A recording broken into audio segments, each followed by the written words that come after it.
Começa agora mais um Freudcast. Aqui, nada é proibido. Vamos falar de angústia, sexualidade, maternidade, pânico, remédios, síndromes, fetiches e tantos outros assuntos que envolvem nosso inconsciente, só que, desta vez, quem vai sentar no divã são as neuroses e não o paciente. Alerto que nem sempre teremos respostas prontas, mas prometemos que, no mínimo, você vai ser desafiado para olhar a si mesmo e repensar sua vida. Começa agora, Freudcast.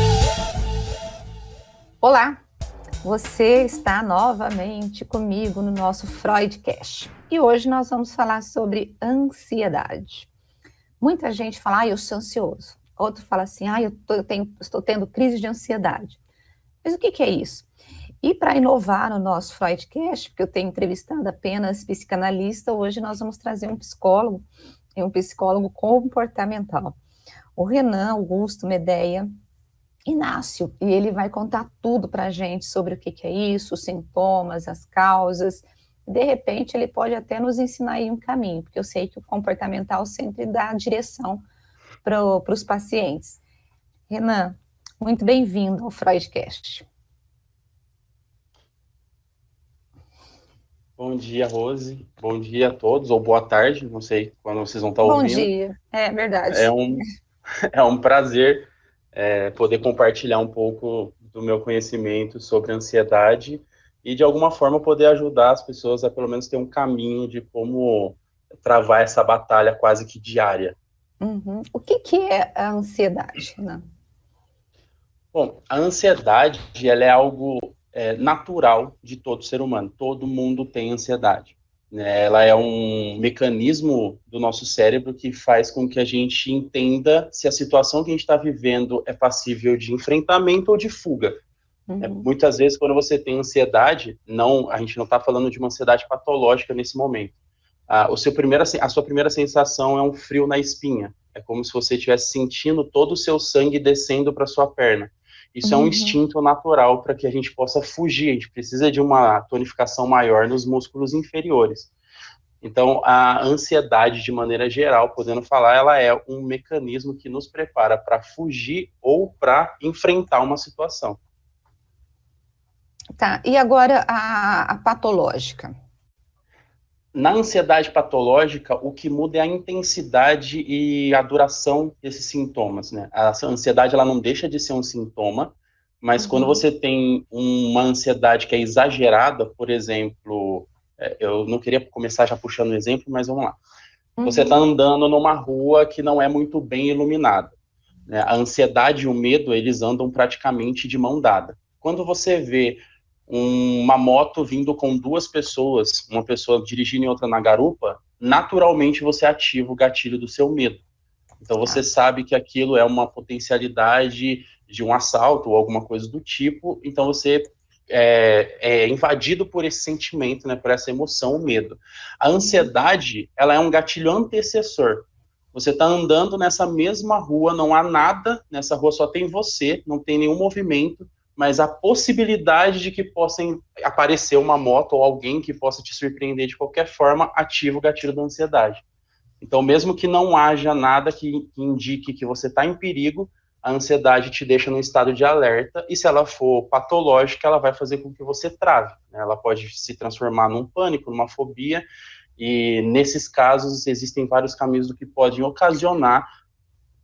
E qual que é a diferença? Então, qual que é a diferença quando você está nessa ansiedade patológica? Qual que é a diferença da crise de pânico e da crise de ansiedade em relação aos sintomas? Tem diferença ou não?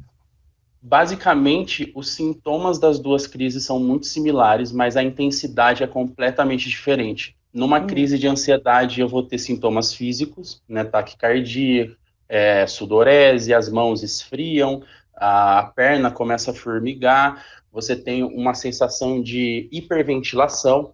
No pânico, além de tudo isso que são sintomas físicos, ele vem um sintoma emocional, que pode ser um pensamento automático de que algo muito ruim vai acontecer, eu não vou dar conta disso, ou a famosa sensação de que eu estou morrendo. Porque como você está tentando respirar e o ar, né, tecnicamente você não sente o ar entrando nos seus pulmões, você acaba tendo a sensação de que o seu corpo está desligando, então te dá fraqueza, você sente a cabeça meio tontear, e aquela sensação de apagão. Essa sensação de apagão, ela vem muito atrelada à sensação de pensar que eu estou morrendo. Então, o pânico, ele é uma sensação, um sentimento muito intenso de uma hora para outra. É um gatilho acionado pânico. A ansiedade, ela vai entrando em questões gradativas.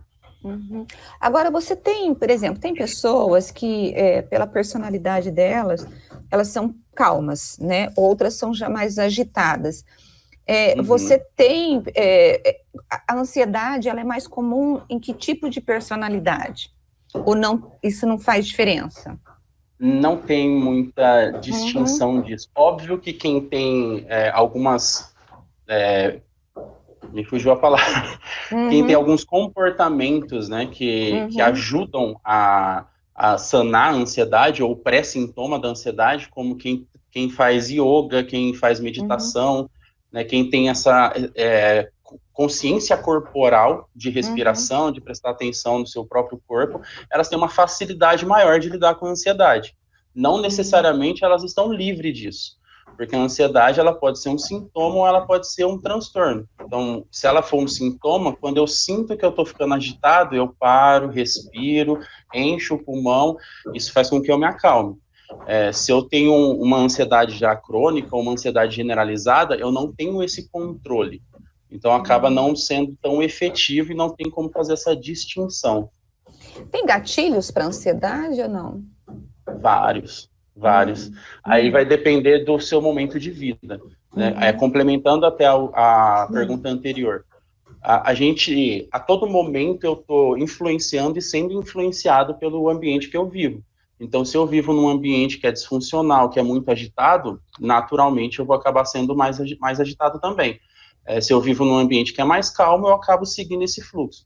Eu tenho até um caso muito interessante de uma pessoa que eu atendia, que ela era uma pessoa extremamente calma, o ambiente familiar é um ambiente seguro, mas ela se sentia cada vez mais ansiosa e ela foi entendendo durante o tratamento que isso acontecia por conta do local onde ela trabalhava.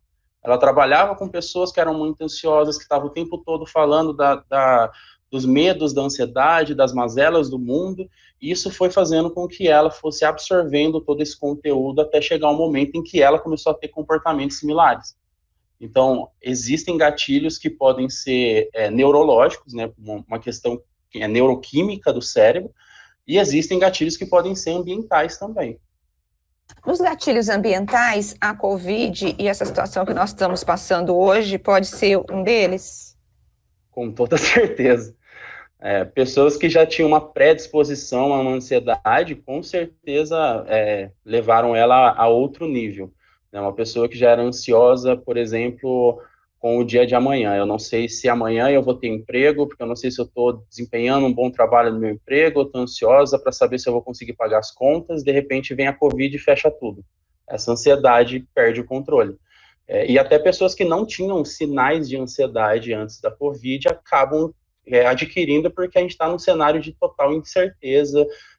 A gente, inevitavelmente, estamos vivendo uma crise econômica e política, então acaba que as nossas âncoras emocionais, né, eu poderia ter uma âncora emocional de confiar na OMS, aí de repente acontece alguma coisa que eu paro de confiar na OMS, aí eu confio no meu governo, de repente não confio mais. Então, esse cenário de incerteza faz com que a ansiedade acaba sendo exagerada.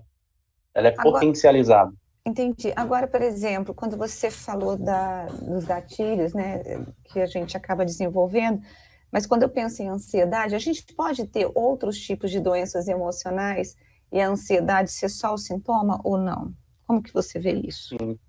A própria compulsão, ela pode ser proveniente de um gatilho emocional da ansiedade. Quando a gente tem um momento ansioso muito forte, como, por exemplo, participar de um podcast.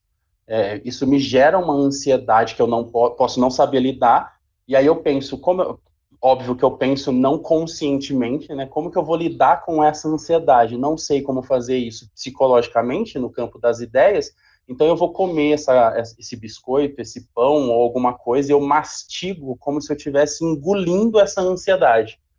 Então ela a compulsão alimentar é uma dessas coisas, a própria depressão também pode vir evoluída de uma ansiedade. Existem casos clínicos como a esquizofrenia que está muito ligado a sintomas de ansiedade também, assim como outros transtornos diversos. Gente, eu tô com uma reforma aqui, agora que eu vi. Alguém tá batendo aqui, mas tudo bem, vamos tocar a vida, que eu não vou ficar ansiosa por causa disso, já que nós estamos aqui fazendo esse podcast sobre ansiedade. Agora, sim, Renan, uma coisa que todo mundo sempre fala, eu sou uma pessoa ansiosa, eu sou uma pessoa ansiosa, eu sou uma pessoa ansiosa. O que a gente mais vê hoje é gente falando que é ansioso. Geralmente, isso virou um senso comum, em todo mundo se autodiagnosticando como ansioso, ou as pessoas, na verdade, elas estão passando por um momento de pressão e, por conta disso, elas se acham ansiosas. Qual que é a diferença entre uma pessoa ansiosa e uma pessoa que está passando por um momento de pressão? Uma pessoa que é ansiosa, né, ou seja, todo mundo, uma pessoa ansiosa normal, ela tem alguns sintomas que são vistos no geral na sociedade, que é como eu falei, eu tenho uma entrevista de emprego, eu tenho um programa para participar, eu vou encontrar uma pessoa que eu nunca vi. Isso gera uma ansiedade que é normal, né? Quando essa ansiedade vira patológica, quando eu tenho, por exemplo, um encontro para conhecer uma pessoa que eu nunca vi, e de repente eu me vejo pensando, vou cancelar esse encontro. Não sei se é uma boa eu sair agora e fazer isso. Onde essa ansiedade está, se ela está num grau de ansiedade generalizada, de uma fobia social, de um pânico, isso é muito difícil da gente abordar aqui, porque vai de caso a caso. Mas, no geral, quando você sente algum sintoma físico ou emocional que te trava, que te impede de fazer algo, isso já chega a ser um sinal de que você precisa procurar ajuda, né? Já passa a uma ansiedade patológica. Sim, no geral, pode falar. No geral, a gente acaba falando na sociedade, sou uma pessoa ansiosa, eu sou muito ansiosa, porque a gente entende que a ansiedade é uma coisa ruim, né? E não necessariamente a ansiedade é ruim. A ansiedade é um sinal de alerta. Só que se esse sinal está disfuncional, ele acaba te prejudicando. Então, o que a gente precisa fazer é treinar o nosso cérebro para ele entender o que seria uma ansiedade natural e normal, e aí você aprende e sabe lidar com isso, e o que seria uma ansiedade que já está num nível patológico, que você precisa de uma ajuda profissional, muitas vezes até de um eventual farmacológico para te ajudar nessa caminhada, né? Você acha que a saída hoje para essas ansiedades, ela é mais através da terapia ou é medicamentosa? Porque eu acho que tem muita gente tomando remédio para ansiedade, né? Como que você avalia? É preciso analisar caso a caso. Em geral, é bom que o trabalho seja multidisciplinar, que o trabalho seja feito tanto com o psicólogo quanto com o psiquiatra. Em alguns casos, a gente acaba sempre levando qualquer questão psicológica como leve, moderada ou grave. Numa questão de ansiedade leve ou moderada, não necessariamente você precisa de um medicamento para fazer para trabalhar a sua ansiedade. Mas uma ansiedade de moderada para grave, né, tanto que no moderado ele pode ou não usar o medicamento, mas de moderado para grave é necessário quase em todos os casos o uso de farmacológico.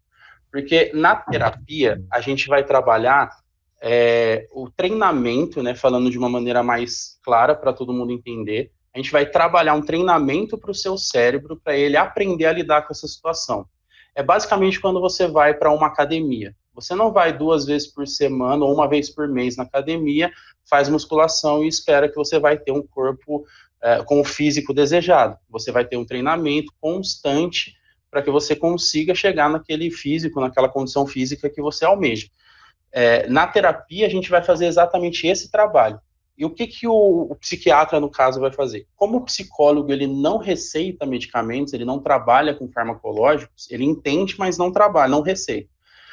A gente vai fazer o trabalho de treinamento mental, psicológico, e o psiquiatra vai fazer a intervenção medicamentosa para que os sintomas da ansiedade sejam diminuídos para que você consiga fazer o treinamento da melhor maneira possível. Eu costumo falar para os meus pacientes que no meio de uma tempestade, você não conserta o seu telhado. No meio de uma tempestade, você se protege. Depois que essa tempestade passa, é que você vai ver o que dá para ser restaurado, o que precisa modificar, o que precisa fortalecer. A ansiedade é basicamente a mesma coisa. No meio de uma crise, ou no meio de um processo ansioso muito grave, não adianta eu tentar só a terapia, que ela não vai ter o resultado desejado. Eu preciso de um farmacológico para te ajudar a se acalmar, a se assentar, para depois a gente trabalhar a ansiedade com você. De forma geral, quando um paciente chega com uma crise de ansiedade muito intensa e que você precisa trabalhar com ele, quais são os caminhos que a psicologia comportamental aponta? De forma geral, não, eu sei que a cada caso você vai trabalhar de um jeito diferente, mas assim, de forma geral, quais são os caminhos que a psicologia comportamental aponta aí de saída para esse paciente? Na minha abordagem, que é a cognitivo-comportamental, a gente trabalha com a estrutura de pensamento. Todo pensamento gera um comportamento. Então, basicamente, assim, para a gente tentar ilustrar de uma maneira que não seja muito generalizada. Você tem uma situação, por exemplo, a situação que eu comentei anteriormente, você está andando por uma rua não muito bem iluminada, você tem um pensamento, algo ruim pode acontecer comigo. Esse pensamento gera uma emoção, que normalmente vai ser o medo, e esse medo te gera um comportamento de se retrair, ficar mais atento, esconder coisas, né, próximo do seu corpo que sejam de valor inestimado para você, para que isso não seja subtraído. E essa estrutura de pensamento ela é usada para praticamente todas as questões, seja de ansiedade, depressão. A gente trabalha as possibilidades de uma situação, quais seriam os pensamentos automáticos ou as crenças nucleares de uma pessoa. Depois disso, a gente trabalha os sentimentos que ela pode acabar tendo e como modificar esses sentimentos através do pensamento. E disso a gente treina um comportamento que é mais funcional. Também meu microfone, que eu fechei por conta do barulho. Qual que é o tempo que a pessoa demora para poder sair dessa crise e começar a ter novamente uma vida mais normalizada, assim? E é possível que todo mundo se adapte? Por exemplo, eu sou uma pessoa que eu tenho muita dificuldade para seguir regras. Eu tenho isso. Eu me adaptaria nesse tipo de terapia? Assim, não sei, é uma pergunta meio doida, mas vamos lá, né? Porque eu, por exemplo, fazer regime, nossa, não, esquece. Se eu tiver que fazer regime, eu vou furar o regime. Se eu tiver que, entendeu? Porque eu sou uma pessoa indisciplinada. Eu conseguiria me adaptar? Tem uma frase de um filme que me marcou bastante, só a frase, né? O filme, em geral, não é exatamente o melhor filme do mundo, mas que ele fala assim, mire em algo pequeno e erre pouco. Mire em algo grande e erre muito. Então, se o seu objetivo é, eu não quero ter nenhuma ansiedade amanhã, a probabilidade de você errar vai ser gigante, a frustração vai gerar culpa, a culpa vai gerar ansiedade, ansiedade, melancolia, assim a gente vai escalonar até onde der. Se você mira em algo pequeno, por exemplo, no caso do regime, eu vou falar da ansiedade, mas eu vou usar o regime. Quando eu falo da palavra regime, automaticamente o meu cérebro fala, não tô afim. Mas se eu falar, tá, eu preciso comer esse segundo prato, eu preciso comer essa segunda fatia dessa carne maravilhosa, a resposta provavelmente vai ser não, mas eu quero. E nesse não, mas eu quero, você consegue trabalhar e se eu comer só metade? Então você não está fazendo regime, você está tirando pequenas porções.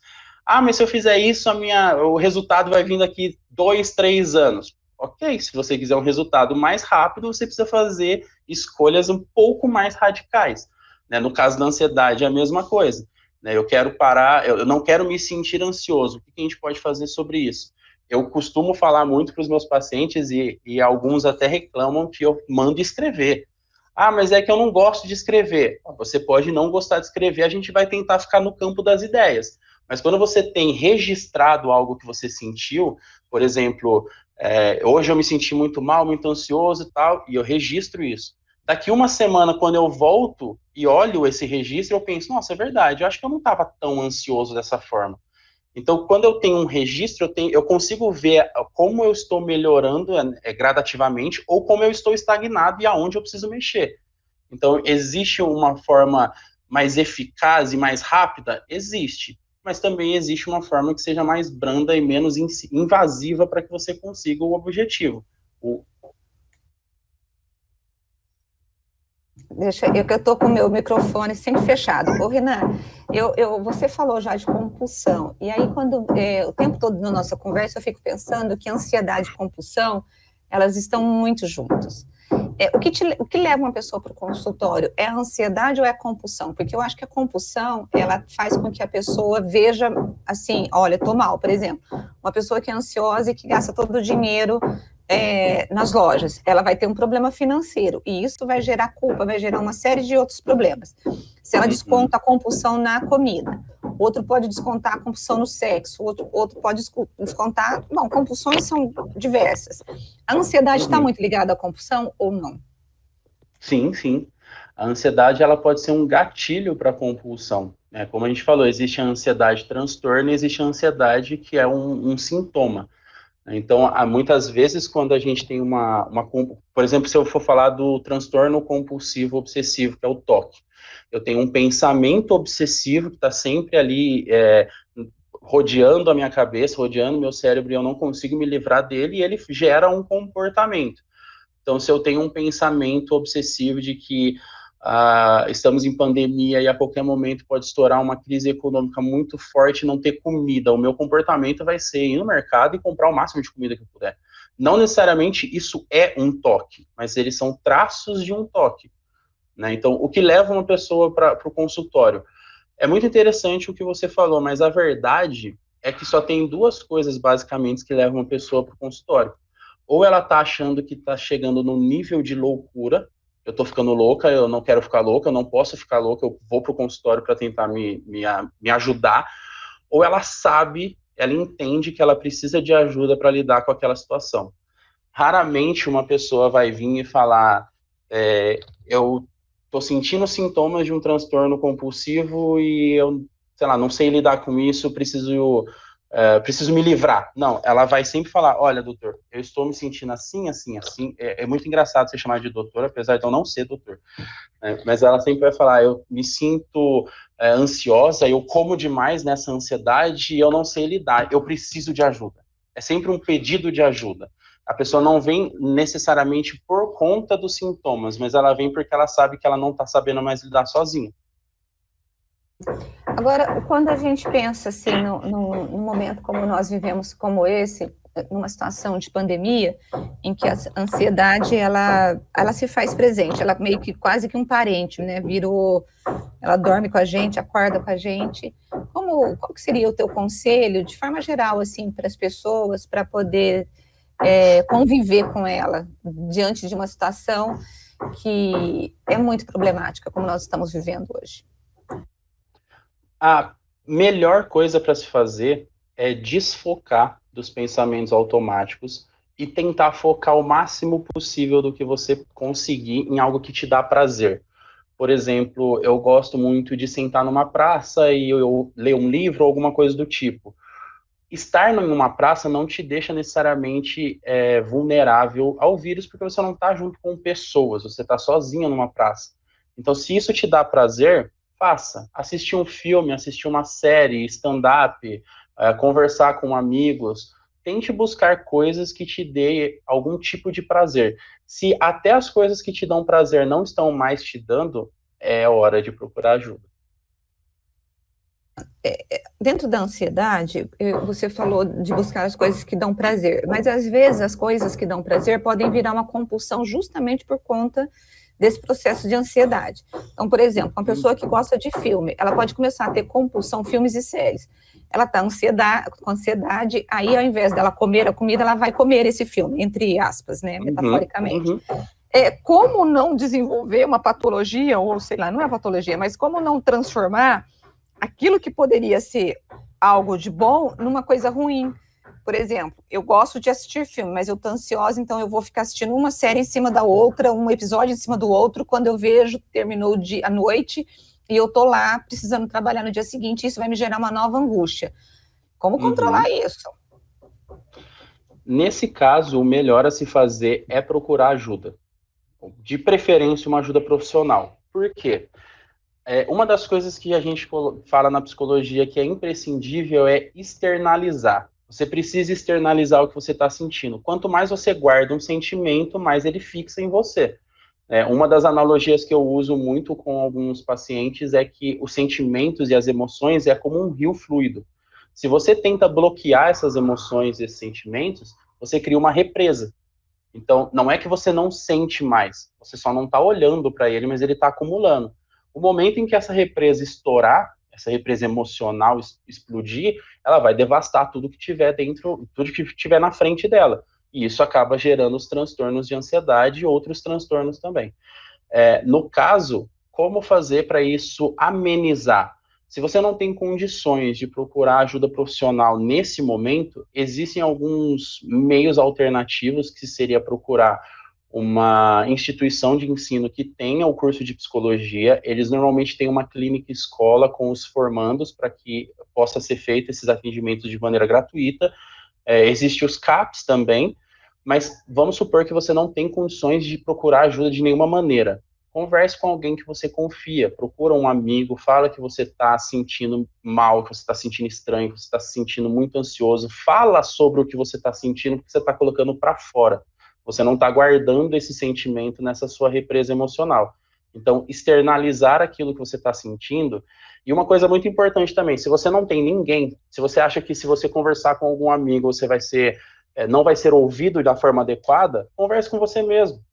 Vai no seu quarto, num cantinho reservado, onde você não vai ser interrompido ou não vai se sentir julgado por estar falando sozinho, e converse com você. Fala, olha, o que está acontecendo? Eu estou me sentindo ansioso por quê? Né? O que rolou antes desse gatilho emocional? Será que eu consigo identificar onde que está esse gatilho? Ou não consigo? Então só externaliza. Nossa, hoje está difícil, eu estou me sentindo assim, assim, assado. Coloca para fora, porque dessa forma você está amenizando o fato de estar segurando toda essa ansiedade em você. E assim que possível, procure ajuda profissional. Ai, meu Deus, a gente poderia viver num mundo menos ansioso, né? Agora, e quando você está falando, eu fico pensando, porque assim, eu não sei se quem está nos ouvindo, mesmo você, a gente já está em junho, cara. O Natal foi tipo ontem. E parece que a cada dia a vida está muito corrida. Eu não sei se nós temos. Eu acho que a gente tem muito compromisso, né? Eu mesma, a minha agenda, ela não cabe mais nada. É impressionante. Outro dia eu estava num treinamento e a pessoa falou assim: vamos fazer na agenda e ver o que você pode tirar da sua agenda. Eu olhei, eu não tinha como tirar nada da agenda, porque realmente eram compromissos assim, que não tinham como tirar. E isso gera ansiedade também. É como desacelerar. Não tem mais como desacelerar, né? Porque tá além da gente, não tá, Renan? Esse pensamento é muito engraçado, porque não tem como desacelerar? Tem. A gente só não está preparado para fazer isso, porque pode gerar também um sentimento de inadequação, de inabilidade. Por exemplo, você falou, eu olhei para minha agenda e tentei ver o que eu poderia tirar. Não tem o que tirar, tudo é compromisso. Mas até quando vai esse compromisso? Eu tenho compromisso até o final do ano. Ok, vamos só combinar que a partir do ano que vem, pelo menos meia horinha por dia você vai tirar para você? Ou que não seja por dia, é muita coisa. Um dia da semana. Domingo ninguém fala comigo, não tem espaço para ninguém na minha agenda. Domingo é meu. Eu vou hidratar o meu cabelo, eu vou no salão, eu vou fazer qualquer coisa. No caso, a gente está em pandemia, então vamos fazer em casa, né? Mas eu vou fazer qualquer coisa que vá me dar prazer. Eu vou assistir um filme pensando que o que esse filme tem para me ensinar e não o que eu vou devorar desse filme. Então, são pequenas mudanças de pensamento que a gente vai tendo para ter um comportamento diferente, e assim a gente vai tirando 10 minutinhos por dia, 20 minutinhos, 30 minutinhos. Se você conseguir tirar 1 hora por dia para relaxar e ter um tempo só para você, mesmo que seja para fazer absolutamente nada, é extremamente válido. Porque a gente tem esse senso de urgência, né? Meu Deus, a vida está passando e eu não estou aproveitando. Isso é o seu cérebro te falando, olha, você percebeu que você não está vivendo, né? Você percebeu que você está trabalhando bastante, você está fazendo bastante coisa pelos outros, mas e para você? Em algum momento da sua vida, o seu cérebro vai olhar e falar, você não dá conta. Ou você para, ou eu paro você. E aí você cai doente, que é a famosa somatização. você somatiza todos aqueles transtornos, aquela ansiedade e aquela preocupação no seu corpo, você cai de gripe. Eu posso me usar de exemplo, porque há 4 dias atrás eu tive uma crise de sinusite, e eu nem sabia que eu tinha sinusite. E de repente eu fui entender o porquê que eu tive uma crise de sinusite. Aí eu olhei na minha agenda e falei, eu tenho um podcast para fazer na quarta. Então... Aí você somatizou e aí virou, né? A semana inteira na pauleira, chega uma hora que o corpo fala, você precisa dar uma pausa. Pois é. Olha, Renan, você viu? Foi rápido, né? Eu tenho que terminar. Eu queria continuar conversando com o Renan, porque está super gostoso o papo, mas a gente precisa terminar. Renan, qual que é o conselho que você daria, se podemos dizer assim, para as pessoas que estão passando aí por ansiedade ou não sabem como lidar com tudo isso, para a gente poder fechar esse nosso podcast sobre ansiedade? Olha, de maneira geral, se você acha que precisa, procure ajuda, independente de com quem seja. Como eu falei, seja um amigo, seja um profissional da saúde, que seria o mais indicado, não importa. O que importa é você entender que precisa de ajuda e pedir ajuda. Esse é o fundamental. Por mais que a gente está vivendo num momento pandêmico que é conturbado a todo momento, tente fazer coisas que te tragam o mínimo possível de prazer, mesmo que seja nada. Não quero fazer nada, vou ficar deitado ouvindo música, ou vendo vídeo no YouTube, não importa, mas faça coisas que te deem prazer. E tente não se cobrar tanto, sabe? Se você não produziu o quanto você gostaria de ter produzido hoje, amanhã é um novo dia. A gente sempre vai ter uma nova chance de fazer algo. Então não se cobre tanto. Tá certo, gente, é isso. Vamos aprender a não nos cobrar tanto, né? Eu quero agradecer, Renan, muito obrigada por ter aceito o convite de estar conosco aqui no Freudcast. Eu espero que você tenha gostado do nosso papo, porque eu adorei. Muito obrigada mesmo. Imagina, eu que agradeço. Tá certo. Gente, e eu que agradeço a sua presença, você está conosco até agora, e eu quero te convidar para a semana que vem estar conosco novamente, quando nós teremos mais um convidado, mais uma pessoa para poder falar de um assunto que tem tudo a ver comigo e com você, porque, olha, eu vou falar a verdade para vocês. Quando eu vou pensar nos temas, né, eu penso assim, o que eu gostaria de saber? Então, tem muito a ver comigo também, e eu sei que tem um monte de gente que está super curiosa para poder também buscar um caminho. É isso aí, gente. Então, até a semana que vem, no mais um Freudcast. Beijo para você. Tchau, tchau.